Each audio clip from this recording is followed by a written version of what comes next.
బంగారం, వెండి పోటీపడి మరీ పరుగులు పెడుతున్నాయి. ఊహించిన విధంగా పసిడి ధరలు ఆకాశానికి తాకుతుంటే వెండి మాత్రం ఎన్నడూ లేని విధంగా భగ్గుమంటూ షాక్ ఇస్తోంది. దీంతో ప్రస్తుతం ఉన్న పరిస్థితుల్లో ఈ రెండింటినీ సామాన్యులు కొనే పరిస్థితులు చేజారిపోతున్నాయి. మరి ఇలాంటి పరిస్థితుల్లో మరో వస్తువు బంగారం కానుందట. కాబట్టి ఆల్ టైం రికార్డును బద్దలు కొడుతున్న బంగారం, వెండి వెంట పడటం కంటే కూడా అతి త్వరలోనే బంగారం కాబోతున్న కొత్త వస్తువును సొంతం చేసుకోవటం బెటర్ అని మార్కెట్ నిపుణులు చెబుతున్నారు. మరి ఇంతకీ బంగారం కానున్న ఆ కొత్త వస్తువు ఏది?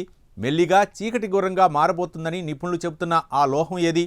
ప్రపంచంలో ఏ దేశాలు దాన్ని ఉత్పత్తి చేయడంలో ముందంజలో ఉన్నాయి? డైరెక్ట్గా దాన్ని కొనకపోయినా ఆ లోహం షేర్ మార్కెట్లో పెట్టుబడులు పెట్టినా లాభాలు పంటేనా? Let's watch. బంగారం, వెండి ధరలు ప్రస్తుతం చుక్కలు చూపిస్తున్నాయి. దీంతో పెరిగిపోతున్న రేట్లను చూసి ఫ్యూజులు ఎగిరిపోతున్నాయి. జనం వాటిని కొనాలా లేదా అన్న సందిగ్ధంలో పడిపోతున్నారు. అయితే మరింతగా బంగారం, వెండి ధరలు పెరుగుతాయన్న అంతర్జాతీయ మార్కెట్లో జరుగుతున్న జోరు ప్రచారంతో కాస్తైనా బంగారం, వెండిలను కొనుక్కోవాలని ఆరాటపడుతున్నారు. ఈ నేపథ్యంలో మార్కెట్ నిపుణులు కొత్త బంగారం శుభవార్తను చెబుతున్నారు. ఆకాశానికి నిచ్చెన వేసిన బంగారం, వెండి వెనుక పరుగులు పెట్టడం కంటే కొత్త బంగారం గురించి తెలుసుకుంటే చాలా బెటర్ అని సూచిస్తున్నారు. ఇంతకీ ఆ కొత్త బంగారం ఏంటంటే, ప్రపంచ వస్తువుల మార్కెట్లో తన శక్తిని చూపించడానికి సిద్ధంగా ఉన్న రాగి. ఈ 2026లో రాగి ప్రపంచవ్యాప్తంగా తన ప్రతాపాన్ని చూపించడానికి రెడీగా ఉందని నిపుణులు చెబుతున్నారు. ఎందుకంటే బంగారం, వెండి అన్ని కాలాల గరిష్టాలను అధిగమించినప్పటికీ రాగి సరఫరా తగ్గటం, డిమాండ్ పెరగటం వల్ల పెట్టుబడిదారులు అగ్ర ఎంపికగా రాగి మారుతుందట. అయితే భారత మార్కెట్లో బంగారం, వెండి ధరలు అన్ని రికార్డులను బద్దలు కొట్టాయి. బంగారం 10 గ్రాములకు 1,78,850 రూపాయలుగా చేరగా, ఇక వెండి మొదటిసారిగా కిలో 4 లక్షల రూపాయల మ్యాజిక్ మార్కును దాటం ద్వారా చరిత్ర సృష్టించింది. బలహీనపడుతున్న డాలర్తో పాటు భౌగోళిక రాజకీయ ఉద్రిక్తతలు ఈ లోహాలకు ఆజ్యం పోస్తున్నాయి. ఈ క్రమంలోనే రాగి తన ప్రభావం చూపించబోతుందని సమాచారం. మెల్లిగా రాగి చీకటి గుర్రంగా మారుతోందని నిపుణులు చెబుతున్నారు. 2026లో రాగి పేలిపోతుందని చెబుతున్నారు. నిపుణులు దీనికి 3 ప్రధాన కారణాలు పేర్కొన్నారు. గ్రీన్ ఎనర్జీ ఇంధనంగా రాగి ఉంది కాబట్టి రాగి లేకుండా విద్యుత్ వాహనాలు, సౌర ప్రాజెక్టులు అసాధ్యం. కొత్త ఇంధన ప్రాజెక్టులు ప్రపంచ డిమాండ్ను 20% పెంచాయి.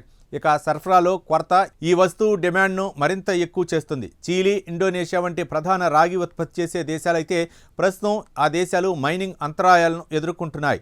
దీనివల్ల మార్కెట్లో రాగి కొరత ఏర్పడింది. ప్రధాన కారణం ఏఐ సునామీ. కృత్రిమ మేధస్సు వాడటం వల్ల చాలా విద్యుత్ ఖర్చు అవుతుంది. దీనికి భారీ మొత్తంలో రాగి అవసరం. కాబట్టి రాబోయే కాలానికి కాబోయే కింగ్ కాపరే. అయితే నేరుగా రాగిని కొనకూడదంటుంటే భూమి నుండి రాగిని వెలికితీసే కంపెనీల షేర్లను కొనుగోలు చేయడం ద్వారా కూడా పెద్ద ఎత్తున లాభాలు పొందవచ్చునని నిపుణులు చెబుతున్నారు. రాగి ధరలు పెరిగినప్పుడు ఈ కంపెనీల లాభాలు, షేరు ధరలు కూడా పెరుగుతాయని సూచిస్తున్నారు. మన దేశంలో హిందుస్థాన్ కాపర్ లిమిటెడ్ భారతదేశంలోని ఏకైక నమ్మకమైన ఇంటిగ్రేటెడ్ రాగి ఉత్పత్తిదారు. ప్రభుత్వం దీనిలో పెద్ద వాటాను కలిగి ఉంది. అందుకే ఇది సురక్షితమైన ఎంపికగా మారింది. మీరు వేదాంత లిమిటెడ్, హిందాల్కో ఇండస్ట్రియల్ను కూడా పరిగణించవచ్చు. రాగి ఉత్పత్తి విషయానికి వస్తే చిలీ ప్రపంచంలోనే ఎక్కువగా రాగి ఉత్పత్తి చేస్తుంది. 2024లో ఈ దేశం దాదాపు 5.3 మిలియన్ మెట్రిక్ టన్నుల రాగిని ఉత్పత్తి చేసింది. ఇది ప్రపంచ ఉత్పత్తిలో దాదాపు 23% వాటా. దీంతో చిలీలో ప్రపంచంలోనే అతిపెద్ద కాపర్ మైన్ ఎండోస్కోడా కూడా ఉంది. ఇది ఏటా దాదాపు 2 మిలియన్ మెట్రిక్ టన్నులు ఉత్పత్తి చేస్తుంది. ఈ కరిని BHP పార్ట్నర్స్, రియో టింటో ఇతరులతో కలిసి నిర్వహిస్తోంది. తరువాత 2024లో 3.3 మిలియన్ మెట్రిక్ టన్నుల రాగి ఉత్పత్తితో DRC రెండో పొజిషన్లో ఉంది. ఇది ప్రపంచ ఉత్పత్తిలో 11% పైగా అందిస్తుంది. ఇటీవల సంవత్సరాల్లో ఈ దేశం ఉత్పత్తిని వేగంగా పెంచింది. అదేవిధంగా 2024లో పేరు దాదాపు 2.6 మిలియన్ మెట్రిక్ టన్నుల రాగి ఉత్పత్తి చేసింది. ప్రధాన గనుల్లో ఉత్పత్తి తగ్గటం వల్ల మునుపటి ఏడాది కంటే కొంచెం తక్కువగా ఉంది. సెర్రో వెడ్ మైన్ దేశంలోనే అతిపెద్ద ఉత్పత్తిదారుగా కొనసాగుతుంది. అయితే మెయింటెనెన్స్ వర్కులు, లోయర్ ఓర్ ప్రాసెసింగ్ మొత్తం ఉత్పత్తిని ప్రభావితం చేశాయి. చైనా, ఇండోనేషియా దేశాలు కూడా రాగి ఉత్పత్తిలో దూసుకెళ్తున్నాయి.